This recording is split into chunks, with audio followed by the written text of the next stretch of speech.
அனைவருக்கும் வணக்கம். இது சாய் கவிச்சாரல். நான் ஜீவி. இன்றைக்கி நம்ம ஸ்ரீ சாயி சரித்திரத்தினுடைய 25வது அத்தியாயம் பார்க்கலாம். அடுத்த வியாழக்கிழமை 26வது அத்தியாயம் பார்க்கலாம்.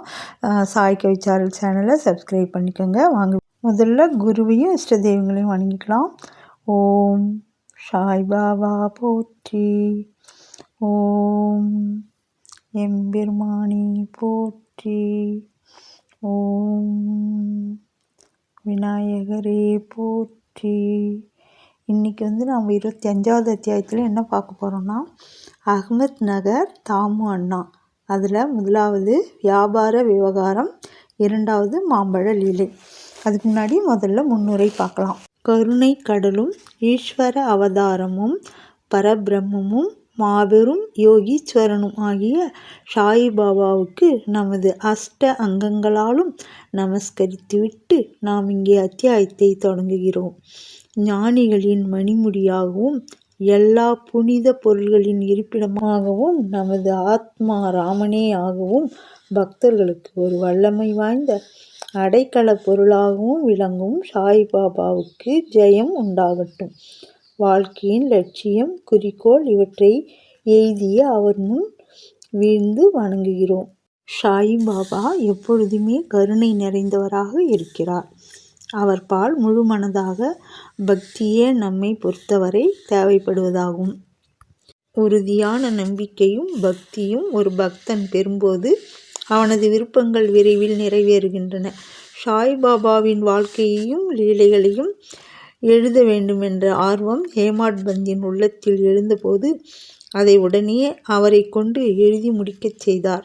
குறிப்புகள், ஞாபகங்கள் இவைகளை வைத்துக்கொள்ள உத்தரவு கொடுக்கப்பட்ட போது ஹேமாட் பந்த் உணர்வூட்டப் பெற்றார். அவரது அறிவு வேலையை மேற்கொண்டு முடிப்பதற்கு வேண்டிய உறுதியையும் தைரியமும் பெற்றது.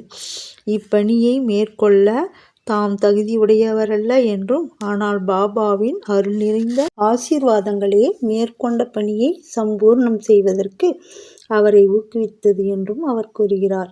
எனவே சரித்திரம் என்ற இக்கிணற்றிலிருந்து அல்லது நீர்த்தேக்கத்தினின்று அல்லது சோமகாந்த கல்லிலிருந்து, அதாவது வைரக்கல்லிலிருந்து சாயி லீலைகள் என்ற ரூபத்தில் அமிர்தம் ஊறி வருகிறது. படிப்போர் அதை மனதார பருகுகிறார்கள். சாயிபாபாவின் மீது எந்த ஒரு பக்தனுக்கு முழு மனதான பூரணமான பக்தி ஏற்படுகிறதோ அவனது கேடுகளும் அபாயங்களும் துடைக்கப்பட்டு அவனது நலம் பாபாவால் கவனிக்கப்படுகிறது.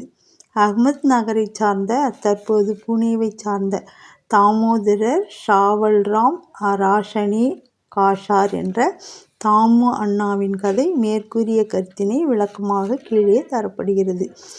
தலைப்பு: தாமு அண்ணா. அத்தியாயம் 6இல் ஷிர்டியில் ஸ்ரீ ராமநவமி திருவிழா சம்பந்தமாக இவரை பற்றி முன்னமே கூறப்பட்டிருப்பதை வாசகர்கள் கவனித்திருப்பார்கள். ஏறக்குறைய 1895இல் ஸ்ரீ ராமநவமி உற்சவ கொண்டாட்டம் துவக்கப்பட்ட போது அவர் ஷிர்டிக்கு சென்றார்.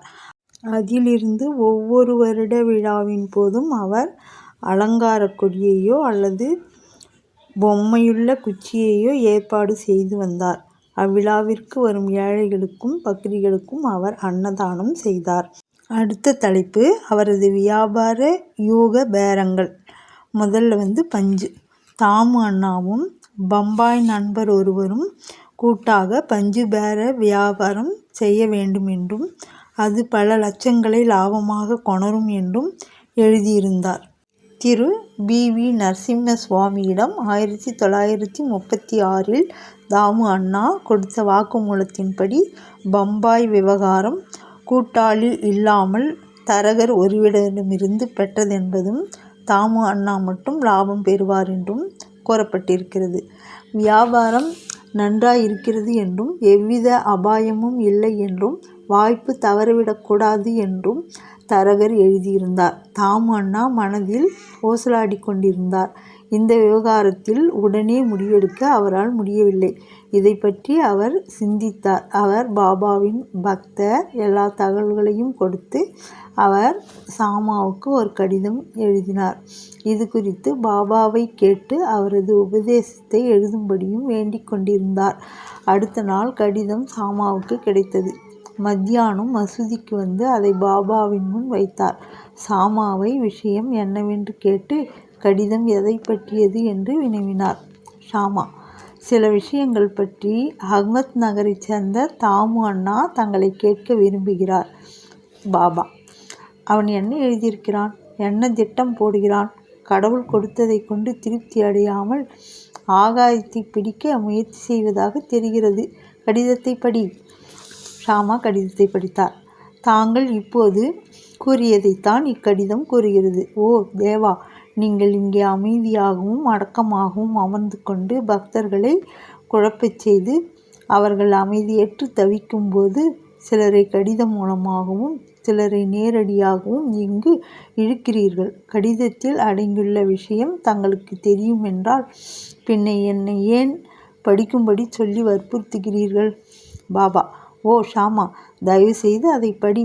சந்தர்ப்பவசமாக நான் ஏதாவது பேசுவேன், அதை யார் நம்புவார்கள்? பின் ஷாமா கடிதத்தை வாசித்தார். பாபா அதை கவனத்துடன் கேட்டு உணர்ச்சியுடன் கூறினார். சேட்டுக்கு, அதாவது தாமு அண்ணாவுக்கு பைத்தியம் பிடித்துவிட்டது. அவனது வீட்டில் எதுவும் தேவை இருக்கவில்லை. இப்போது அவனுக்கு இருப்பதை கொண்டு அவன் திருப்தி அடைந்து லட்சங்களை பற்றி கவலைப்படாமல் இருக்கும்படி பதில் எழுது. தாமு அண்ணா அவளுடன் காத்திருந்த பதிலை சாமா அனுப்பினார். அதை படித்துவிட்டு ₹1,00,000 லாபமாக பெறவிருந்த அவரின் ஆர்வமும் நம்பிக்கையும் தரைமட்டமாக்கப்பட்டதை அவர் அறிந்தார். பாபாவை கலந்தாலோசித்ததில் தாம் தவறு செய்துவிட்டதாக கருதினார். ஆனால் பதிலில் சாமா பார்ப்பதற்கும் கேட்பதற்கும் அதிக வித்தியாசம் இருப்பதாகவும் அவரே ஷீரடிக்கு நேரடியாக வரவேண்டும் எனவும் பாபாவை காண வேண்டும் என்றும் குறிப்பிட்டிருந்ததால் தாமே ஷீரடிக்கு சென்று பாபாவை நேரடியாக இவ்விஷயத்தை பற்றி கேட்பதே சரியானது என்று நினைத்தார். எனவே அவர் ஷீரடிக்கு சென்று பாபாவை கண்டு வீழ்ந்து பணிந்து அவரது கால்களை பிடித்து விட்டு கொண்டு அமர்ந்திருந்தார். விவகாரத்தை பற்றி வெளிப்படையாக கேட்க அவருக்கு தைரியமில்லை. பாபாவுக்கு கொஞ்சம் பங்கு கொடுத்தால் நலமாயிருக்கும் என அவர் எண்ணினார். பாபா இந்த வியாபாரத்தில் தமக்கு உதவி செய்தால் அவருக்கு கொஞ்சம் பங்கையோ லாபத்தையோ அளிக்கலாம் என மனதில் நினைத்தார். தாமு அண்ணா தன் மனதில் ரகசியமாக சிந்தித்து கொண்டிருந்தார். ஆனால் பாபாவுக்கு எதுவுமே திரையிடப்பட்டிருக்கவில்லை. நடந்தது, நடப்பது, நடக்கப் போவது யாவும் அவருக்கு உள்ளங்கை நெல்லிக்கனி போல் தெளிவாக இருந்தது. குழந்தை இனிப்பை விரும்புகிறது. ஆனால் தாய் அதற்கு கசப்பான மாத்திரைகளை புகட்டுகிறாள். முன்னது அதன் தேக நிலைக்கு கேடு செய்கிறது, பின்னது நலப்படுத்துகிறது. சிசுவின் நலங்கருதிய தாய் கசப்பான மாத்திரையை அதற்கு சமாதானம் செய்து புகட்டுகிறாள். அன்பான தாயான பாபாவும் பக்தர்களின் நிகழ்கால எதிர்கால நன்மைகளை அறிந்தவரானதால் தாமு அண்ணாவின் மனதில் இருப்பதை அறிந்து, பாபு, அம்மாதிரியான உலக விவகாரத்திலெல்லாம், அதாவது லாப பங்கு, நான் சிக்கிக் கொள்ள விரும்பவில்லை என்றார். பாபாவின் சம்மதமின்மையை அறிந்த தாமு அந்த எண்ணத்தை கைவிட்டார். அடுத்த தலைப்பு தானிய வியாபாரம். பின் அவர் தானியம், அரிசி, கோதுமை, பலசரக்கு சாமான்கள் இவைகளில் வியாபாரம் செய்யலாம் என நினைத்தார். பாபா அவரின் இந்த எண்ணத்தையும் படித்து ரூபாய்க்கு 5 ஷேர் என வாங்கி 7 ஷேர் என விற்பார் என கூறினார். எனவே இந்த வியாபாரமும் கைவிடப்பட்டது. தானிய வெளியேற்றம் சில நாள் வரை இருந்தது.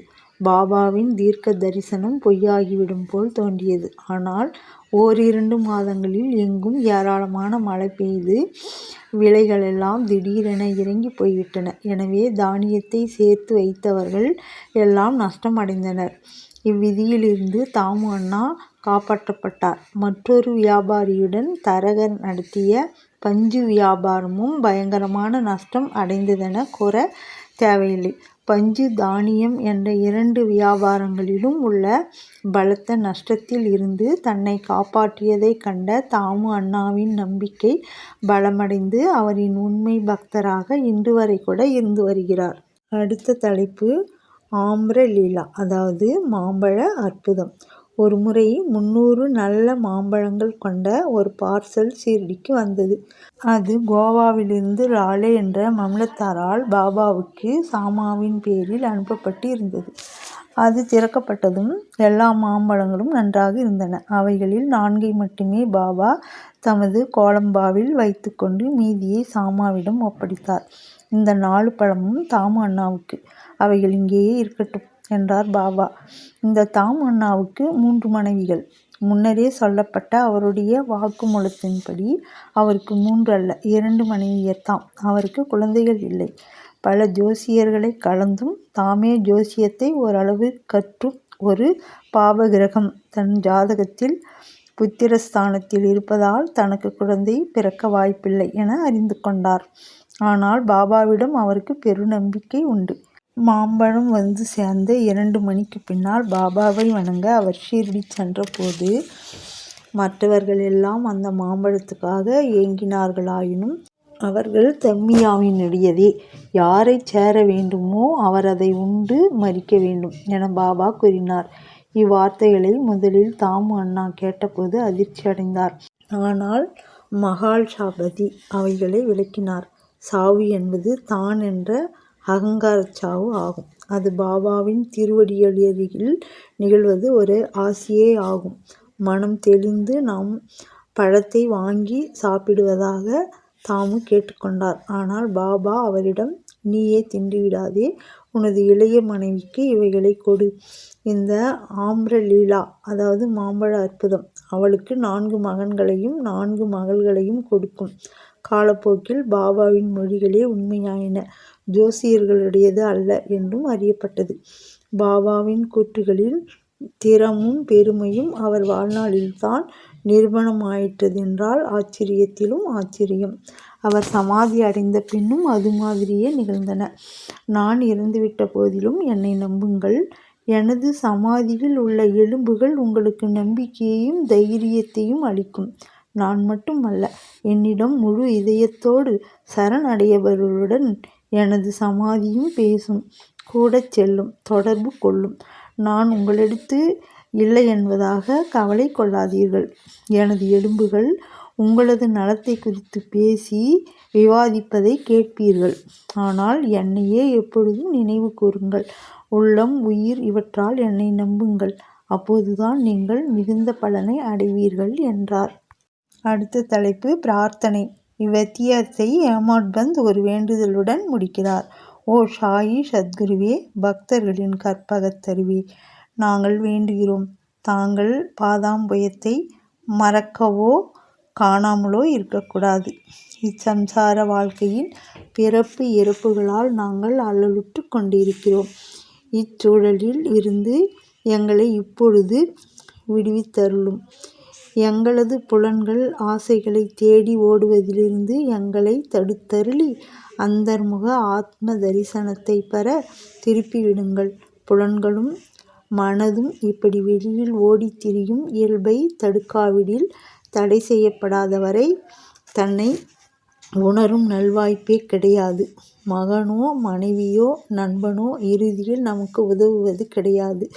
தாங்கள் மட்டுமே எங்களுக்கு முக்தியையும் மகிழ்ச்சியையும் அளிப்பீர்கள். எங்களது விவாத பண்பையும் மற்ற பல கெடுதலான விஷயங்களையும் அறவே அழித்து விடுங்கள். தங்களது நாமத்தை உச்சரிப்பதில் எங்களது நாவுக்கு ஒரு பேராவல் ஏற்படட்டும். எங்களது நல்ல கெட்ட எண்ணங்களையெல்லாம் துரத்திவிட்டு எங்களது வீடு, உடல் இவைகளை பற்றிய உணர்வை மறக்கச் செய்து எங்களது தான் என்ற அகங்காரத்தை அழித்துவிடுங்கள். தங்களது நாமத்தை உச்சரிப்பதில் எங்களது நாவுக்கு ஒரு பேராவல் ஏற்படட்டும்.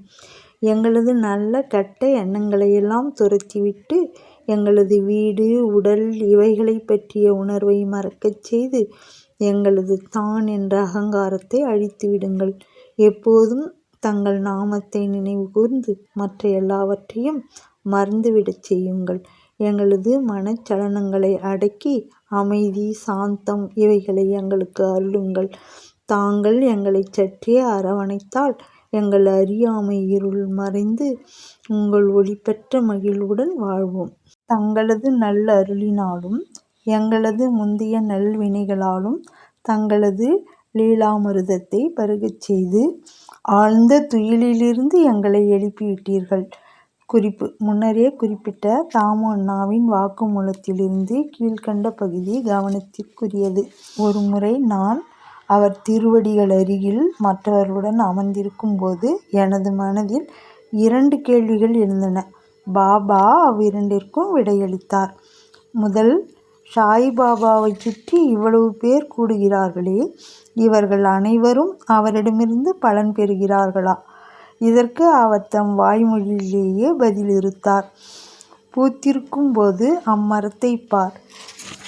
எல்லா பூக்களுமே கனியாகிவிட்டால் அது எத்தகைய அற்புதமான அறுவடையாகும். ஆனால் அவ்வாறாகிறதா? பெரும்பாலானவை மலர்களாகவோ கனியாத காய்களாகவோ காற்று ஆகியவற்றால் விழுந்து விடுகின்றன. மிகச் சிலவே மிஞ்சுகின்றன. இரண்டாவது கேள்வி என்னைப் பற்றியதாகும்.